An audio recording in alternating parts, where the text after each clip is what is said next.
वेगवेगळ्या रंगाची रानफुलं आपल्याला निसर्गात पाहायला मिळतात. हा बघा डार्क पिवळा कलर. अशा पिवळ्या कलरची वेगवेगळ्या वनस्पतीची फुलं आपल्याला पाहायला मिळतात. ही बघा, ही लाल फुलं, इंदईची फुलं, ही कसं छान गुच्छ फुललं आहे. ही पांढऱ्या रंगाची फुलं, हे पिवळ्या रंगाचं छोटं फूल, छोटी छोटी फुलं.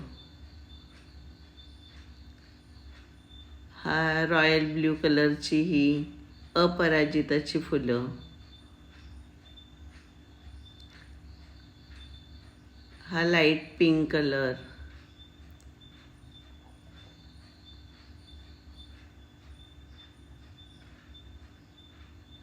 पुन्हा ही एकदम छोटी फुलं पांढऱ्या रंगाची, ही गुंजाळीची फुलं. सर्व फुलांना छान छान कलर दिलेले आहेत. आपण फक्त त्यांना ह्या रंगांना आपण फक्त नावं दिली, पण निसर्गाने हे रंग आपल्याला आधीच दिलेले आहेत.